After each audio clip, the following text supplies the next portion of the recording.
Good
morning, mob family. See Linda. I don't know what the icon is, but hello, welcome.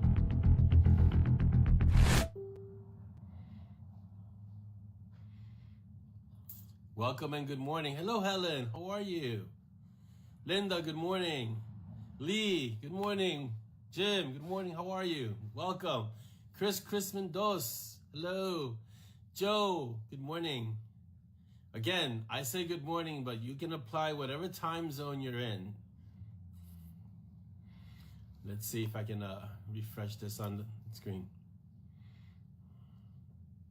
Hope everyone's doing well. Here we go. Let's see if we can mute this real quick.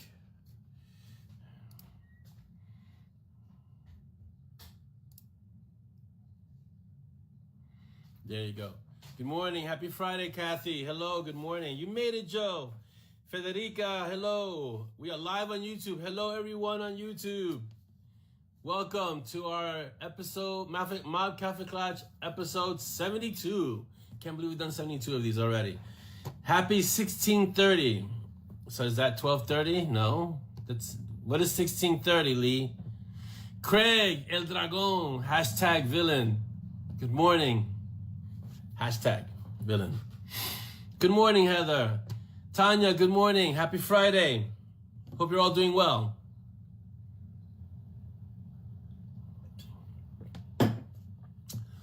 Oh, 4:30 your time. Wow. Okay, so army time. Got it. Or military time. It's not just army time because all of the military forces use that kind of time. I don't know what they call it. I guess it's just military time. Yes, I know. It's just, I'm a civvy in terms of that. Yes, 1630 is 4:30. Subtract the 12. I get it.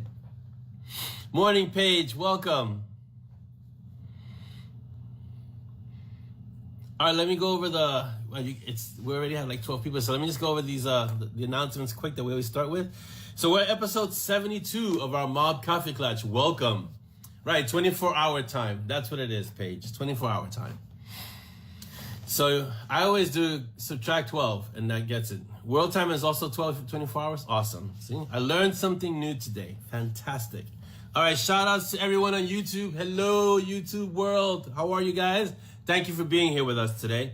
Don't forget to hit that notification bell, share, like, and subscribe.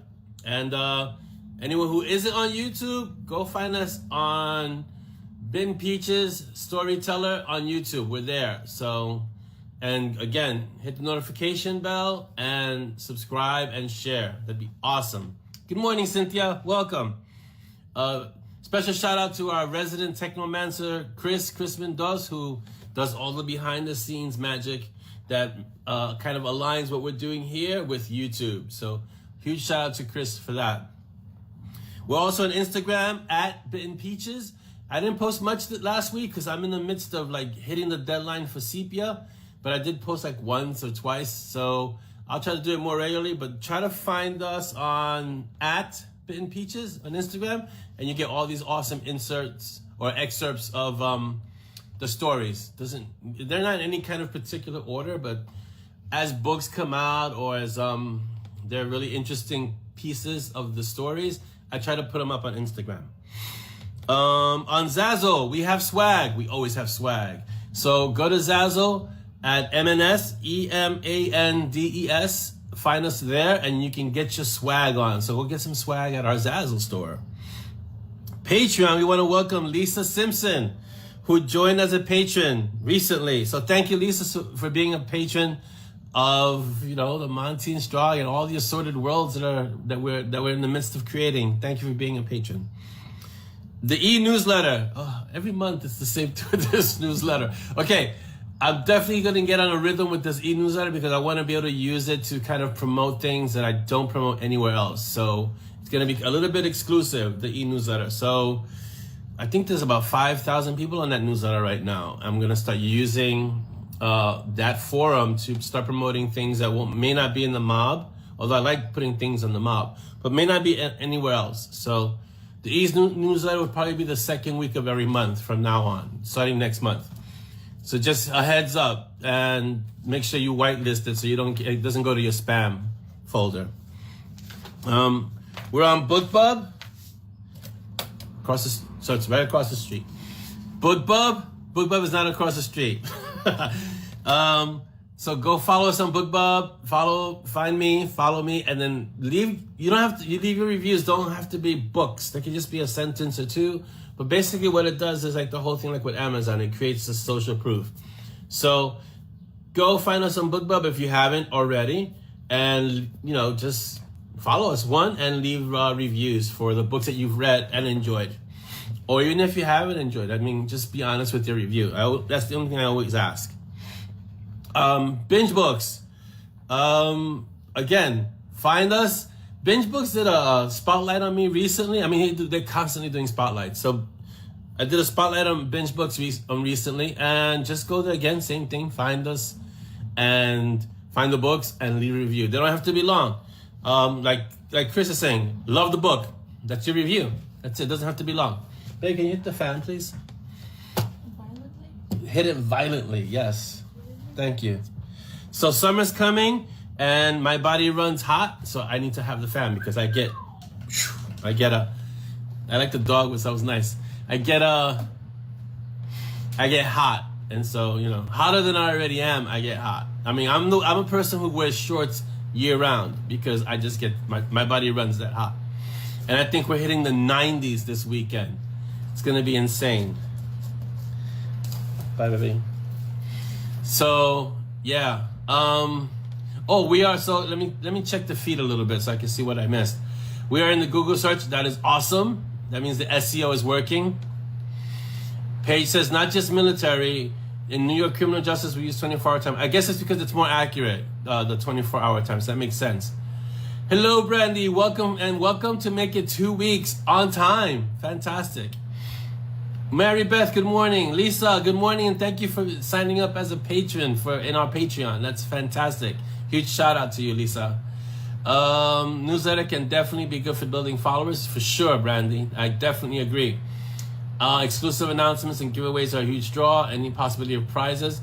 I try to not do too many prizes because, you know, then people just want prizes. But we haven't done a prize in a long time, so, and I still have a peaches to give away. So yeah, we can definitely do some prizes coming up soon.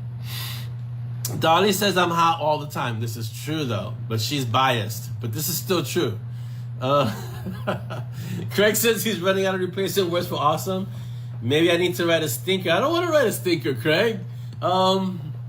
Here's the thing. Even when I try, let's say when I go into like Bloodbound, Tales of the Gate, I don't know how it's going to do. You know, I have to I depend on Dolly because she's like my first reader, obviously, but she's also biased. So everything I write is awesome. But I actually depend on you guys when I write a story that's not, let's say, Monty and Strong. And I'll read the reviews, obviously, but I really depend on you guys, like when I do the snippets and then when I do the art. And you guys are very honest, which is awesome. You guys really do shred. And I've gotten, for Bloodbound, I didn't really get many mixed reviews. Everybody really liked it. But all I can do is keep trying these different areas, I guess, within urban fantasy. And maybe if I venture out of urban fantasy, I might write a stinker. Who knows? It could happen, you know? Thank you, Lisa, for supporting. It's awesome. Everyone who supports, and I mean, that's all of you guys, obviously. It's fantastic, and I appreciate each and every one of you. And like Chris says, we don't do contests. I think it's not that I don't want to do contests. It's that I'll give you a piece of history from my past, right? When I had the dojo, we did one kata tournament, right? Everyone got a medal, but there were only 3 trophies for katas. Katas are like these forms that the students were doing, right? So only 3 and there were like 20 some odd kids that joined in the tournament, but only 3 got trophies, and 17 kids or 18 kids went home upset. So this is why I don't do contests, for that same reason. I'd rather be able to share something with everyone than do a contest and only give it to a few. So that's also like the reason why I'm on KU, because I want everyone to have access to the books. So it's not that I'm anti-contest or anti-prizes. I just don't like to create that feeling of you get to miss out because you weren't the one or you weren't picked or whatever the case may be. So that's it. So that's my position on contests. It's not that I don't like them. I just don't like making people feel like they missed out. That FOMO is real many times. You were teasing anti-Rose. Yes, I know, Brandy, you were. But I was just clarifying because Chris did point out that we do not do contests. We have done them in the past, but it's like the experience afterwards, we're always kind of like, let's not do that again. Good morning, Charles Brown. Welcome. Kathy says, Dolly's right. Everything you write is awesome so far, at least. Yeah, so far, at least, I've had great responses, but I realize that I'm not infallible and that I may write something that not everyone likes. I mean, I'm sure in the midst, I guess I have to go back and read some of the reviews. I don't really read that many of the reviews once I get past 100 reviews, because that would be a lot to read, because this just in Monty and Strong, it's 15 books. And they all have 2 Million Butterflies has like 1,000 something reviews, but all of them have over 100, 200 reviews. So to read all those reviews, but I know within those reviews, there are a few that go, oh, this guy needs to write better. He doesn't know how to write. It happens. And that's okay, because that's someone's opinion. I think I was telling Chris, art is subjective. Everyone has their opinion about what you write. And so for some people, you're their writer, and for other people, you don't write for them, and that's okay, you know? So that's just the way it is. You have to, and as a writer, you have to learn that really early on, that not everyone is going to enjoy what you write. You have to find your tribe. Fortunately, I have found the mob. You know, the mob has found me, and I found you, and we found each other, and we grow together. But, you know, if you don't do that, you're always going to think everyone needs to love my work, and that is not the case. Okay, let's see. Brandy asks, ever thought about doing traditional sword and sorcery? I have thought about it. I'm still thinking about it. It's different from urban fantasy, so I don't know if I can get... Here's the thing about sword and sorcery, like the traditional, like if we're talking Tolkien or Terry Brooks, Shannara, the world building needs to be believable, and it needs to be, for me at least, it needs to be detailed. The last story I read, which is King of the Wild, which was epic sword and sorcery, epic fantasy, by Nicholas Eames, he did it really well. But then when I read it, I realized this is why I don't write this, because it just takes so much in the world building. And if you've read my books, which I'm sure all of you have, as much as I enjoy world building, it's hard to create a world similar to what New York is. New York is already a character unto itself, basically. So creating a world from scratch, for me, I would rather devote more time to the characters, the conflicts, because the world for me is already ready-made. New York City is a character, it's a world unto itself. And this is why I think all of my stories are set in New York City, because it's like you can't exhaust New York City. It's just that amazing. And every time I write a story, there's something new to discover within the city that I live in, which is incredible. Okay, let's see. Who else is here? Contests are complicated. Yes, Chris, they are, and let's not add more complication to our lives. I'm going to pass on adding more complications. Mary Beth says, heartfelt thanks for KU. Yes, my position on KU is that I will always be in KU as long as I'm allowed to be by Amazon, because a lot of my readers are on fixed incomes because they're what we call whale readers. These are the people who read a book a day or 3 books a week. And so in order for them to be able to afford this reading habit that they have, KU has made it possible for people who use that service to read voraciously. I'm the same way. I read a lot. When I have time to read, I'll tear through books. So KU is a lifesaver. So I put my books on KU because I know I have a lot of readers that are whale readers that will read many books in a month. And so this just makes it easier for them financially, which is a big deal, because I still remember the times I would go to Barnes & Noble, the actual brick and mortar with Dolly, and I would say, I'm only going to get 1 book. And then I would come out with bags of books, and it got expensive. So yeah, KU has made a big difference. Oh, the post about sepia, about writing sepia. Yeah. All right, I'll get back to that. Let me just touch a bit more on the other posts here. Yeah, KU is a lifesaver for being on a fixed income. Hi, Audrey, welcome. If you're baking scones, I expect some scones, Audrey. That's all I'm saying. KU is a lifesaver for a lot of guys. For a lot of you, thank you. Craig wants to know if I ever created a D&D campaign. You have written a sword and sorcery book. Yes, I have done that. That's why when I used to be a DM for the D&D games that we used to have when I was younger, and we did it regularly every week, I know how much work it is, and that's why I don't want to create a world from scratch, because I know the work that goes into it and the attention to detail that you have to have when you create a world like that. I mean, you're starting from the ground up. You're building a magic system. You're building the politics. You're building the economy. It's a lot of work, and so I don't want to do all of that. I mean, I've done it to an extent with Monty and Strong, obviously, but in an epic fantasy, new characters, new world. If you guys want more Monty and Strong stories, that's gonna take time. So it's kind of weighing the cost benefit of that, because if I take time away from my writing to create this new world, it's gonna be it's an extensive amount of work to create that world and then write characters in that world.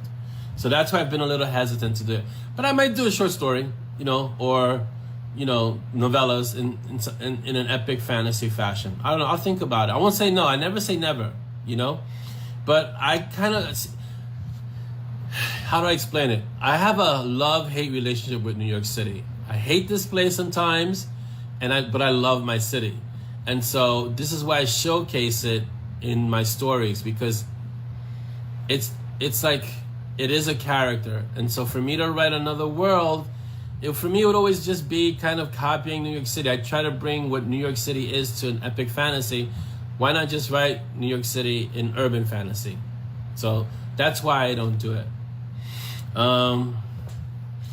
Let's see. And Audrey says there's no such thing as one book. It's so true. There is no such thing as, at least not when I go to a bookstore. There's no such thing as one book.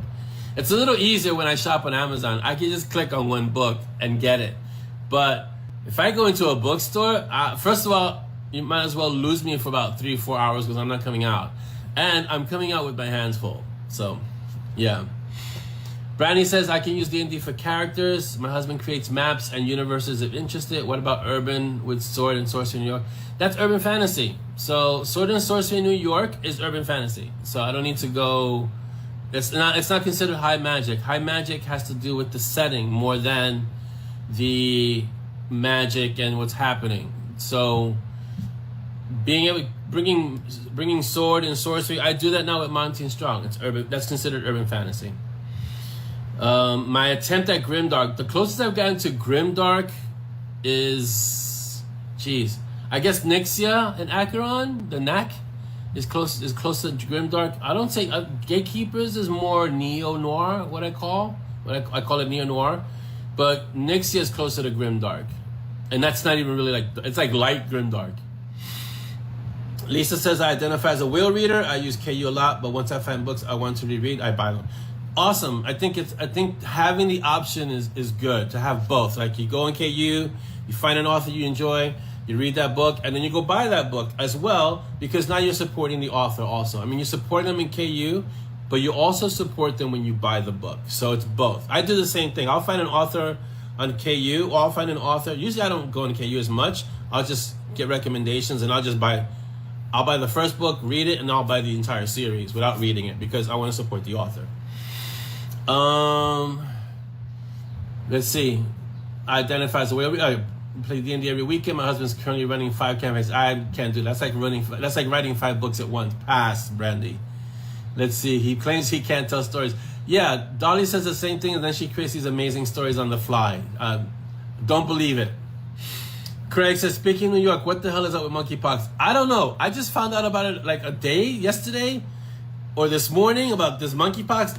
When I find out more about it, Craig, I'll let you know. I know it's been around for a while, but it seems to be in the news again, this monkeypox. So I don't know what's going on with monkeypox. But when I know, you'll know. John Fowler says, speaking of Nixia, more, please. Yes, Nixia is scheduled to have a full-length book. I promise you guys a full-length book. She will have a full-length book. It's called Darken, by the way. And it's coming soon. I can't, I got to get we'll get to the schedule, what's coming, but I got to get that out first. So, but Nixia is definitely on the schedule, on the calendar. Brandy says, I wasn't sure about the category, so ask for clarification. Oh, okay, yeah. Paige says, gods, don't get me started on having flashbacks to the 80s. Let me tell you, I used to live in Barnes & Noble. There was a great Barnes & Noble. When I was in college, there was a great Barnes & Noble on 18th Street off 5th Avenue. It was the university Barnes & Noble. And basically, I would go to school in the morning. I'd have an early morning schedule, and then I'd shoot over to 18th Street. My school's on 68th. I'd shoot over to 18th Street, and I'd spend the rest of the day in Barnes & Noble, reading university books. But it was a full Barnes & Noble. And then I'd read other books, too. I'd spend the whole day. Because they'd let you stay there all day. They didn't bother you. So you could stay there. I've read entire books a little bit at a time just being in Barnes & Noble when I was a student and couldn't afford to buy books. So let's see. I've done the same. Reading KU, didn't buy it. Yeah, same thing, Chris. I've done it. Lynn, welcome. Haven't seen you. You had a day off and you're here and you chose to come here. Thank you for being with us, Lynn. I'm glad that you chose to come hang out and have to be with the Cafe Clutch. Get some coffee, get some tea, some juice, whatever it is you want to drink, and hang out with us. Heather says, I read myself cross-eyed through KU. Also got a what if on nature of luck stuck in the gray matter. Yeah, well, that's what KU is for, right? To kind of take a chance, time to go out, look for a new author, and see if you can find something new. Chris says it's curable. New York City has one confirmed case of, I don't know what monkeypox is, but I'm going to find out. Trust me.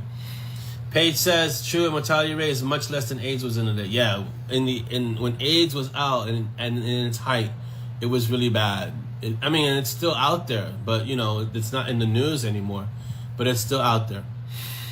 Let's see. Brandy says, oh my God, I forgot to make coffee. Oh, see, now we're going to have to ban you from the Cafe Clutch, Brandy. You can't come here without coffee. That's just not how this works. And Annie walked in with fresh donuts. Are you kidding me? Where are my fresh donuts? All right, let me say hello to all of you who came in that I missed. Leslie, hello. Robert, hello. Let's see. Marsha, Lynn, hello.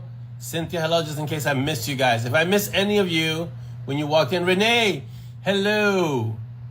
Let's see. Who else did I miss? Did I miss anyone else? If I missed you, I apologize because the feed goes fast and it just says the name real quick and then it gets covered up right away. So, hello to everyone who just walked in. And let's go through some of the other things that are happening, the updates, and then we'll talk about the sepia post. And we kind of use that, Right, yes, Paige. Yeah, that's where they originated, and it's very similar. Pat, man, I haven't seen you in a while, Pat. Welcome. Thank you for lurking in the background. Welcome. Good morning.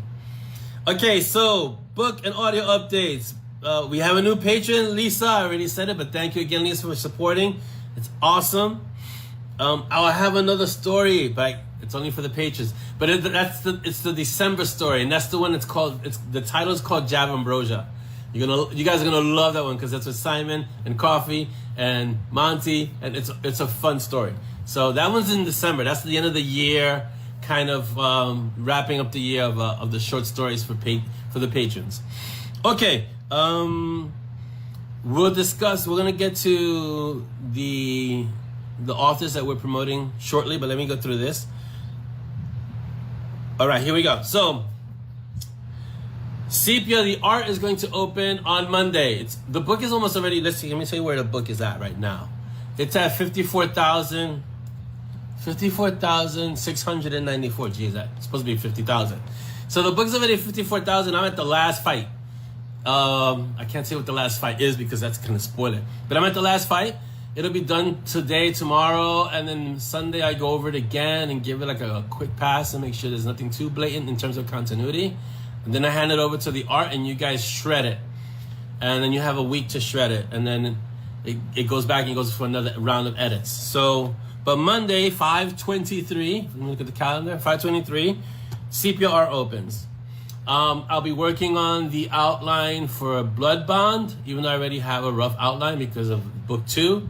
So Blood Bond is the 3rd book of the Gatekeepers. You guys are saying there needs to be more than 3. Let's see what happens at the end of Gatekeepers 3, which is Blood Bond, and then we'll see if we can go on to something else. And I'm also working on the outline for Revenant, and Revenant's going to be a lot of fun. Revenant is Mountain Strong number 16, and it ties directly to Stormblood, because something that they did in Stormblood has an effect in Revenant. And if you don't know what a Revenant is, you're going to find out, which is awesome, because you get to learn something pretty amazing in terms of the mythos and creatures and monsters. So there is going to be a Revenant in the book Revenant, obviously, but the results of why there's a Revenant is what's going to be a lot of fun. And this one, Revenant, has a lot of, it's also brings back TK and LD and some of the 10, because to deal with a Revenant, Monty and Simon are not going to be strong enough to deal with a Revenant. So they're going to need help. And this Revenant's going to be super powerful. So it's going to be a lot of fun. And they're going to need, it's just, I already have like the ideas. So it's, I don't want to spoil it because I want to write it. and that'll segue really good into the sepia post. So, and welcome, Robert. So, Robert Farnham, welcome. Okay, so what I was touching upon in the cautionary tale post, if you haven't read it, it's in the mob, and I think it helped me relate a little bit more to like George R.R. Martin and Patrick Rothfuss and all these other authors who have started a series but haven't finished it and have kept the readers waiting. Specifically, I guess in the case of George R.R. Martin and even Patrick Rothfuss, this is why I don't discuss the story in specifics, or a story that hasn't been written yet in specifics. And like here right now, I was telling you about Revenant, I was just doing generalities, right? I didn't tell you exactly what happens in the story. I think what happens to these authors who write these series and they're really widely received and they're very popular, especially in the case of George R.R. Martin, is that the series went past his story. And so in a way, our brains work in a way, like if you constantly talk about your story, in a way, your brain is like, well, I already wrote this. Why do I need? I already discussed it. I already got the ideas out there. Why do I need to read it? Right? Why do I need to write it? In the case of Butcher, Jim Butcher, Dresden, he had a lot of life issues happening. He went through a divorce. He went through a move. He had health issues. I think Brandy said something like, Brandy mentioned it. So he went through a lot of issues while he was writing Dresden. And we can't forget that authors are humans too, right?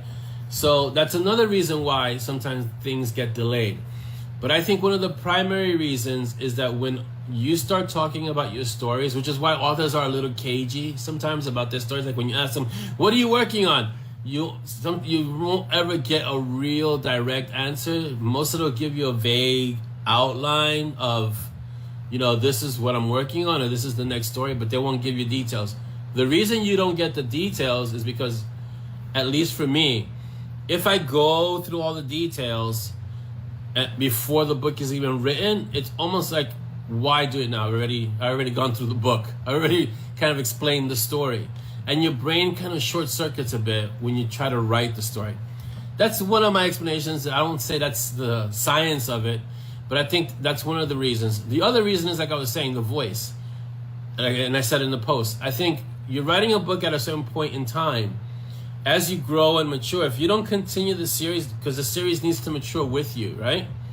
If you don't continue that series, but you still keep writing and growing and maturing, if you want to go back to that point in time when you wrote that series, your voice is different. You're different. You're a different person. You've gone through life experiences. You've gone through experiences as an author. Hopefully you've learned different things. To go back to that point in time, like I had to do, let's say, with Nameless and now Demon, when I was writing Sepia, Mounting Strong came in right after book 3. And I finished book 3 and I jumped right into Tomb Yarns and Butterflies. So for me to go back after 15 books of Mounting Strong back to what was the third book? Sisters, and then let's see, hold on. I'll tell you what the third book is right now. So many books. The third book of Sepia is I'll get back. I know it's Rise of the Night, Sisters, and something else is the third one, because my brain is set on right now on the last one, which is Demon. So, but what I'm saying is that to go into the past, right? To kind of catch that voice that you had when you were just starting out. Oh, Nightmare. Sorry, Nightmare is the third book. Right. So to go back into the past, to catch the voice when you were writing a series, let's say in my case, go back to book 3, and between 3 and 4. Nameless wasn't so hard initially, but I had to read. I read books 1, 2, and 3 so that I could pick up book 4 to finish book 4. And then I had to read book 4 so I could finish book 5. And so this is what happens as an author if you interrupt the series, which is why I say try not to interrupt the series if you can. I learned from that lesson. And this is why Monty and Simon, Monty and Strong are always, you'll see that it's very regular. It's always one Monty and Strong book and then something else, then another Monty and Strong book and something else, because I don't want to have to go through. So what did they do in that last book, and what was that power that they had, and what was that one set? So I always try to keep that series present. Plus, for me as an author, Monty and Simon are like the easiest series for me to write because it's my voice. And once you find your voice, you kind of want to stick with that. That's the story that you're going to tell, that no matter what you do, it's easy for you. Sepia has been a struggle, really. Like I said in the post, Sepia has kicked my butt, writing this last book. It's amazing, you know? I didn't think it would be that hard, but I've been resisting Sepia since I started Demon. I've been resisting it. It's incredible. All right, let's see. Chris says you can't go home again. This is true. Let's see. I'm gonna read the feed. There's a Dolly question. What is the favorite type to make up on the fly? What is favorite type to make up on the fly? Oh, she makes up all kinds of stories. I can't even classify what she makes up. It's just funny, interesting, bizarre. It's amazing, and she just makes it up like awesome. Like it's like amazing, right there in the moment she does it. Let's see. Brandy says due to being behind, no Sepia. Do you want me to shred from complete? No. You pick up the book and you shred. I think each Sepia book you can shred individually, so don't worry about being behind. You could do it. So, just pick up and shred. If you feel like you can do it, you can do it. Yeah. I mean, I don't think there's no prerequisite to shredding, except for enjoying the story and finding the missing commas, which is what I'm always guilty of. Chris says you can't go home again. I think that really applies to like stories. You really can't go back again. Like even now, I read Spiritual Warriors and people tell me, wow, I really enjoy Spiritual Warriors. But when I read it, I'm cringing like every time I read it, because I just want to go back and fix it all. And I can't, because Spiritual Warriors, the Sepia, Blur, all those books led to Chronicle of the Modern Mystics, like, you know, Dream of Ashes. All those books that prior to Monty and Strong led to Monty and Strong, led to me finding my voice. So I don't want to fix something like that, because it doesn't need to be fixed. It just needs to be appreciated for what it is, but you grow past it, you know? Yeah, you can do your best being blind, Brennan, don't worry. You hated how book 3 ended. Yeah, but now it's book 4 and it'll be book 5 soon. Marsha has a weird question. Let's see. Going off Brandy reading blind and going in a literal sense, do your books come in Braille? I don't think so. That's a good question. They do not come in Braille, to my knowledge. I wouldn't even know how to get books done in Braille. That's a really good question. I'm going to look into that, because it's just another group that needs books, right? I think a lot of people who are blind also use audiobooks because it's easier. They don't have to actually read this way, you know? It's a good question, Marsha. I'll have to look into that. Some people, I guess, would prefer Braille, but most of the people that I know who are blind or sight challenged will use audiobooks just because it's easier that way. Brandy says there's a blind app that reads books turning into audio for the blind. There you go. See, because her son is legally blind. So yes, I think I have All the Monty Strong is in audio for that reason, because I wanted more people to have access to Monty and Strong. Chris says finding your voice is key. Yes, that's so important. Once you find your voice, don't mess with it. Something John Logsdon told me. Once you find your voice, don't mess with your voice. Don't add to it. Don't change it. Don't tweak it. This is your voice. This is who you are as an author. Don't mess with it. So you find that voice, just work to fine tune it in the sense of perfecting it, but try not to radically change it. You know, when you have, it's hard to explain, but I'll tell you, I'll give you an example.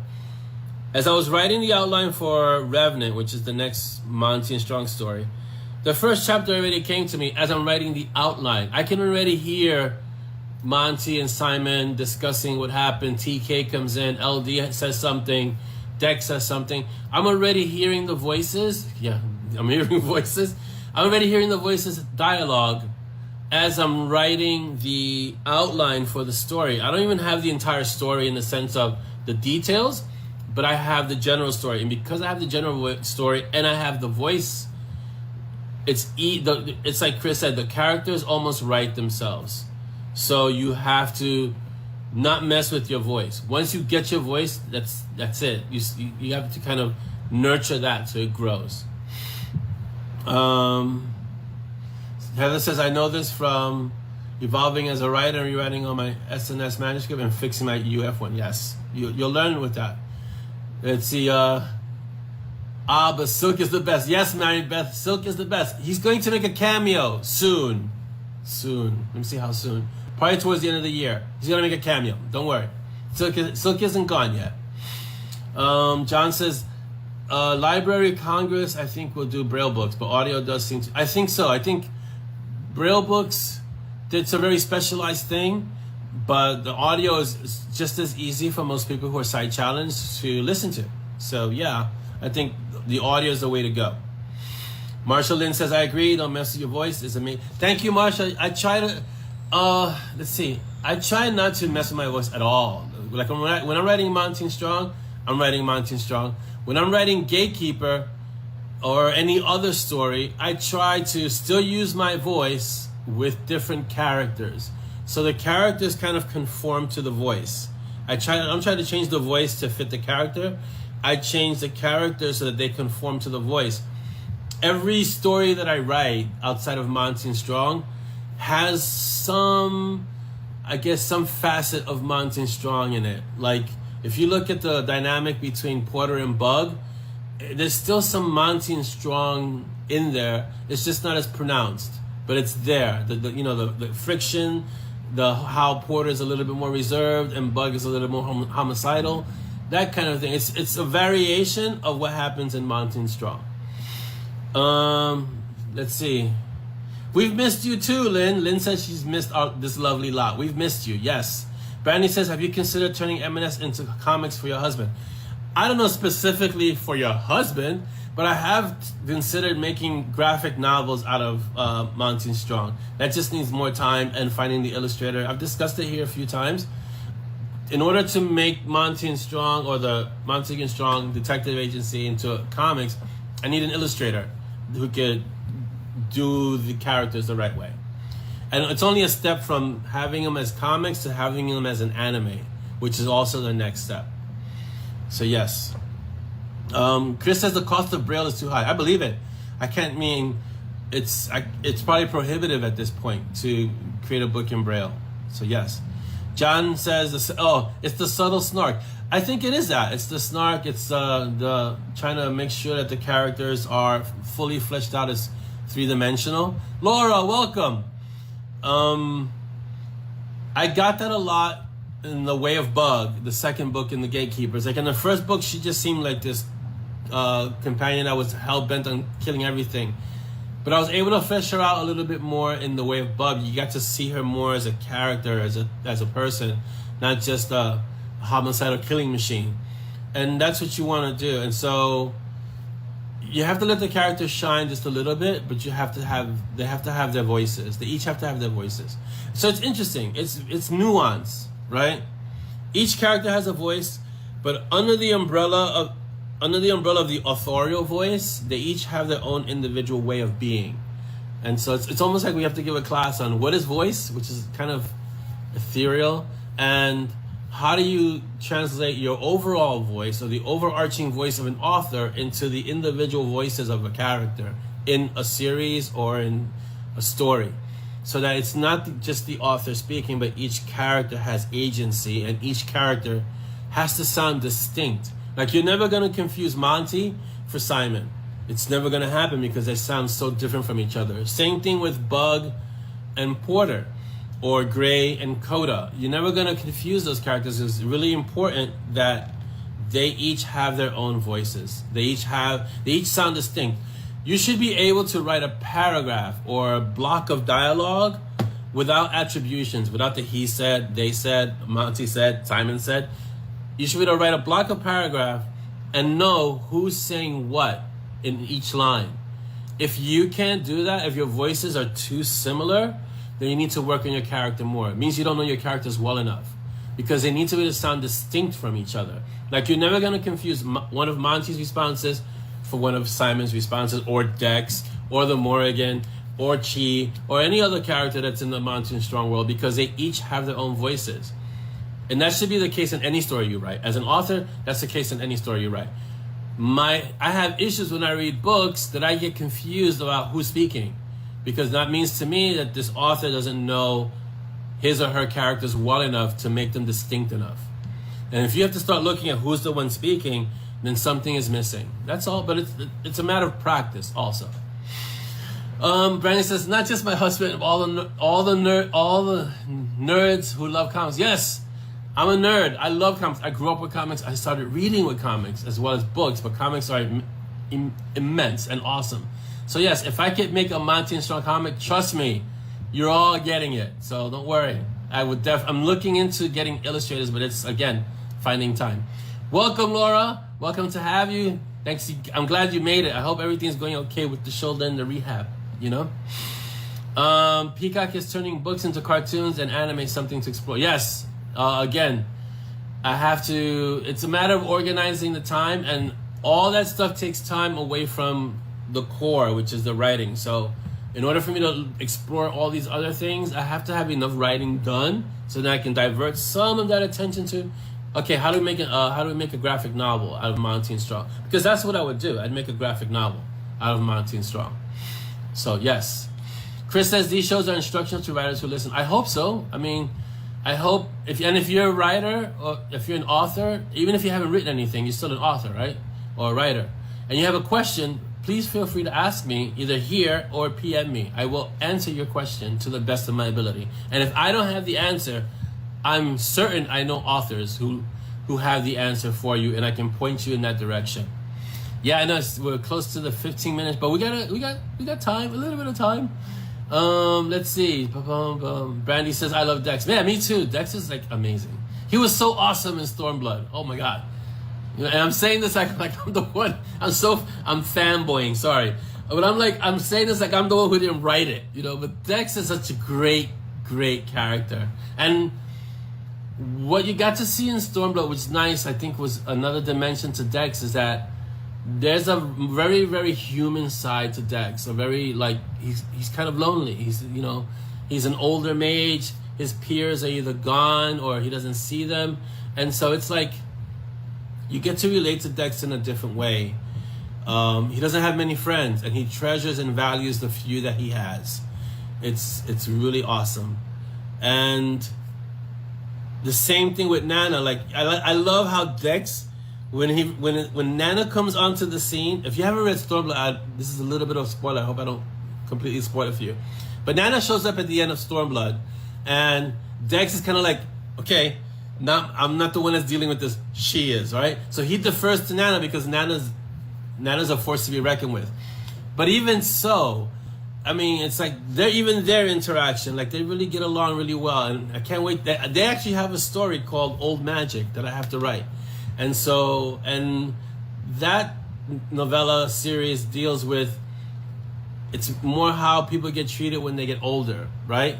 And so they see the world from a different point of view as old mages. So that'll be fun. So I really got to get this story. I got to get that story done. I'm going to have a lot of fun with that. Chris said the Fantastic Four was my first comic. Yeah, it was one of my first comics too. Fantastic Four, X-Men, obviously Doctor Strange. I mean, yeah. For sure. Yeah, we got 30 minutes, more or less. 25. I want to say 25. No problem with Bug's voice. Yeah, Bug is... How do I explain it? Bug's voice came to me. It was very distinct when Bug appeared on the scene in Porter's story. Because at first, it was just going to be Porter's story because it's very much crime noir, kind of like detective telling a story. And I wrote a few... paragraphs, and I said, this is gonna be so boring if it's just Porter talking. So Porter needs a foil of some sort. He needs someone to talk with. He needs someone to interact, and someone who's gonna exasperate him. And Bug appeared right there. It's like, and she had this way of being, and I was like, oh yeah, this is perfect. This is perfect, Bug, because she's the one that's gonna torture Porter, he's gonna try and check her and keep her from killing everything. So Bug was perfect. Bug has the perfect contrast to Porter. Porter is the calm, collected one, and Bug is the homicidal, ready to snap one. So it's gonna be fun. The next story is already fun. I know I put the snippet up, like where she says, when he tells her, I told you to fire a warning shot, and she goes, I did. I warned them, and then I fired. So that's Bug's brain. Like, I don't have to think about those kind of things. Like, I don't have to think about, okay, so how do I make this sound clever? No, it's just, it's like more like, what would Bug say? And she would say, oh, I did warn them, and then I fired. What kind of warning shot misses? No, a warning shot should hit them, not kill them, but should hit them so they can be warned. That's how she is. That's how she would respond. And that's how I am with every character. I know what they would say. So it goes back to voice, right? It goes back to knowing the voice, knowing your voice as an author, and more importantly, knowing the voice of your characters. And one exercise that John Logsdon gave me, was if you have trouble knowing the voice of your characters, write some paragraphs putting them in mundane situations like doing the laundry or going to the store, getting groceries. Like, how would they react in the mundane day-to-day activities? When you can do that comfortably, that's when you start learning who your characters are. And I started doing that with Monty and Strong. That's when I first started doing that. I did it with Monty and Strong. I sent them to a coffee shop or something. And it's like in the interview. They have an interview in a coffee shop. And I have them going, send them to a regular store and having them picking up groceries. It was like crazy. So, but what you do with that exercise, and huge shout out to John Logsdon for that, is that you start to get to know your characters.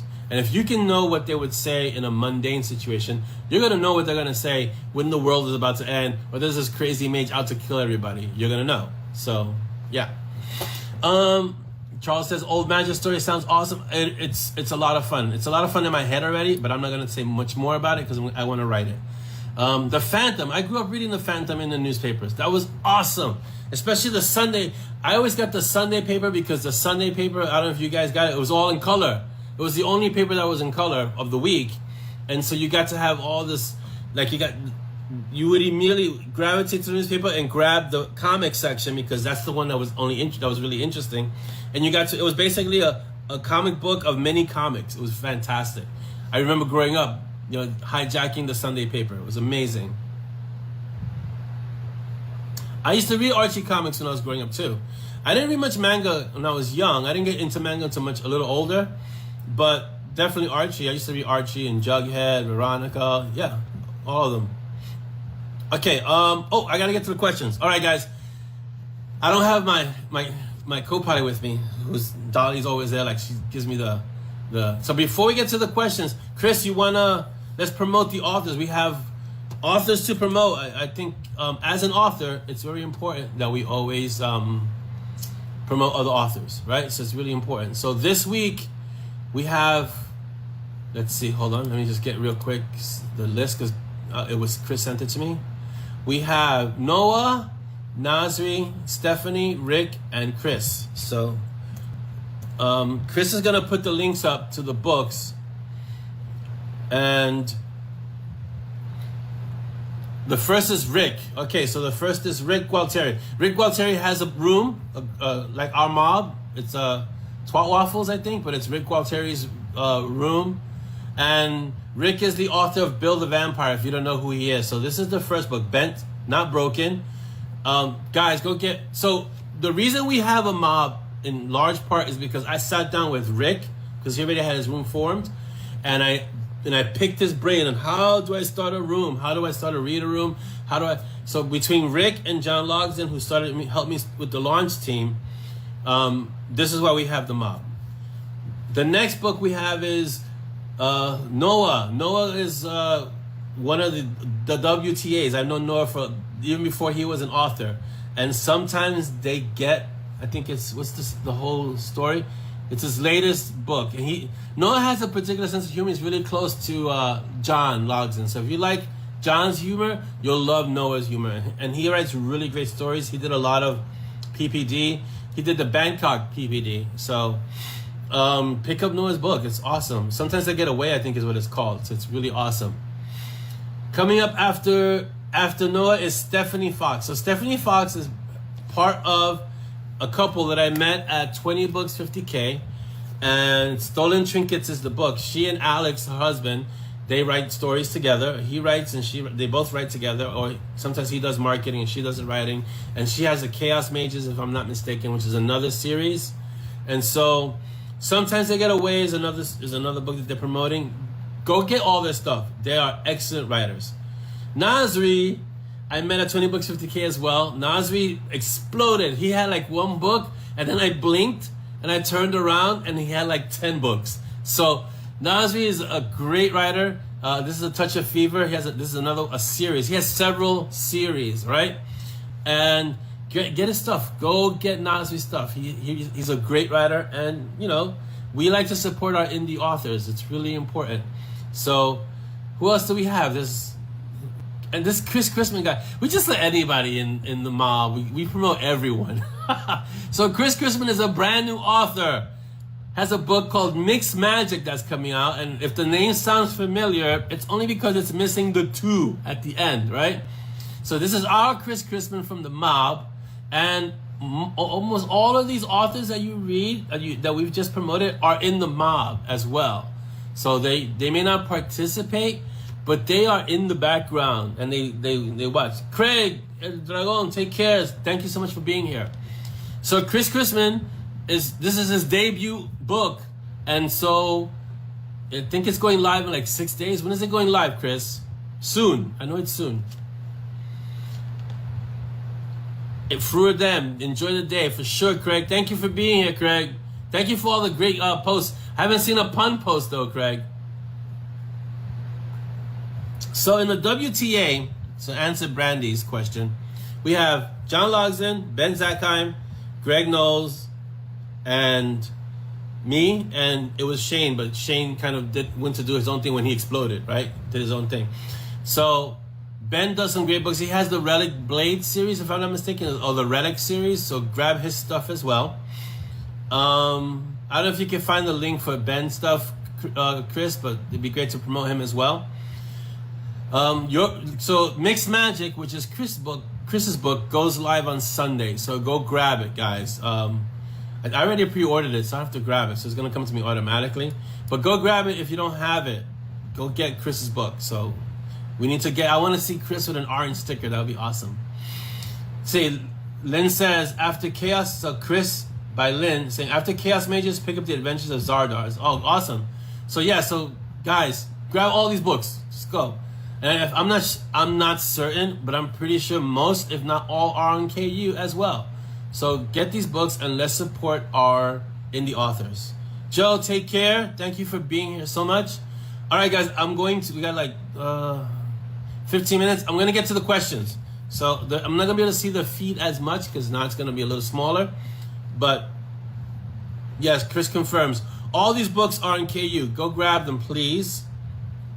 If you have KU, grab them. If you don't have KU, get on KU because it's really inexpensive. And then you have a world of books, like thousands and thousands of books that you can pick up. All right, so let me go to the questions because I have them preloaded here. All right, here we go. Audrey's question. Well, thank you.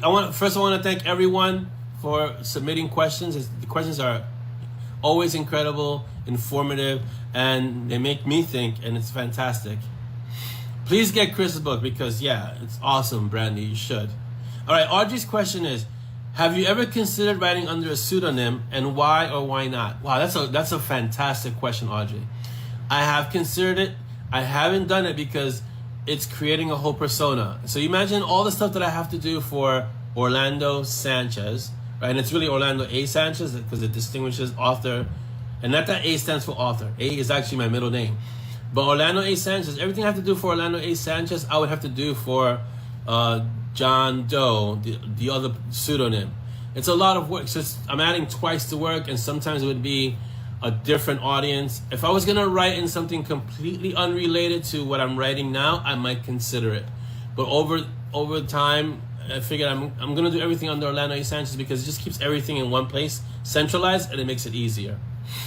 All right, Orlando said, Chris, someone's asking, what's the difference in royalties to the author between regular Kindle and KU? KU pays by the page reads, so it's like 0.42 cents or something. It's like really small, but it adds up because many people read, so it adds up like that. Whereas regular Kindle, it pays you 70% of the book price. If you're above $2.90, if you're $2.99 above, it's 70% of that. So it's like $2.09 to someone who's really good at math can figure it out. But so the regular price on a Kindle book, if it's $2.99, you get 70% of that regular. If it's KU, if it's included in KU, then you get the page reads of how far someone's read the book. So that's the difference. But one is, yeah, so Paige is explaining it. One is they're monetarily close, but one is a flat royalty rate, which is when someone buys the book, you get a percentage of that. And the other one is by how many pages are read, which Amazon determines. And they have a rate every month where it fluctuates up and down. So one week it'll be like the numbers are really astronomically small, like 0.0047 of a dollar. You know what I mean? Like it's really small, but just because it adds up, because so many people are reading, it adds up. I don't know if we get paid if you reread. I don't know how that would work, because Amazon is very tight-lipped about how they determine this kind of stuff with the page reads. But I can look into it and see. Brandy says, is the distinction to keep people from confusing you with the MMO? There is an MMA fighter that's named Orlando Sanchez. No, the distinction is because Orlando Sanchez and Orlando A. Sanchez, the Orlando A. Sanchez is the author name. It makes life easier for me. So the only clinker to KU is that if someone doesn't finish the book, the author doesn't get paid for the remainder, right? It's only for the pages read, as Paige is explaining. You only get paid for what the pages that are read. And I think earlier on, in one of the earlier iterations of KU, if you didn't read to a certain point, the author wouldn't get paid at all. So, and Paige is answering you, KU rereads do not pay the author, because if that would be a way of gaming the system, I think. So they make sure that that's not what happens. Okay, next question from Audrey. This one's for Dolly. Dolly says, because she's not here right now, she will answer your question via PM when she gets a moment. Any advice for spouses, partners of authors? I'm sure she has plenty of advice. So she will answer you through PM. But that's a great question, Audrey. And I think it's something that should be addressed, because we authors and writers are a strange bunch. And the people who are forced to live with us, or who have to live with us, who have chosen to live with us, have to be able to navigate the fluctuations in our lives and in our moods. And like, I know sometimes I put on my headphones and I'm like, don't bother me. No one can bother me. So Dolly knows to keep the kids away and like corral me and leave me alone, because I'm in like a real like delicate part of the story and I can't have any interruptions. So the spouse or the partner of an author, it has to be sensitive to where the author is in their writing process. It's important. And welcome, Wanda. Thank you for coming. Okay, let's see. Third question from Audrey. What to you are, this is for me. What to you are the most important elements of good writing? Ooh, let's see. I think one of the most important elements of good writing is telling a good story. Letting the reader get immersed in your story. And I won't say it's grammar or all that stuff, because yes, that's all important. But if you don't have a story to hook people to get into your story, if you don't have a story to hook people in, you can have perfect grammar, perfect punctuation, perfect everything. But if the story is blah and people don't want to read it, then you've failed the reader. So you have to have a good story. Lynn, a fish and chip dinner sounds excellent. Thank you for being here with us today. Enjoy your weekend. Thank you for being here, Lynn. So I would say one of the most important elements of good writing is to tell a good story. That's, I think, the key. Yeah, and respect that tradition of the oral tradition, or it should be captivating, it should be riveting, it should be funny, all those things. You have to be a storyteller.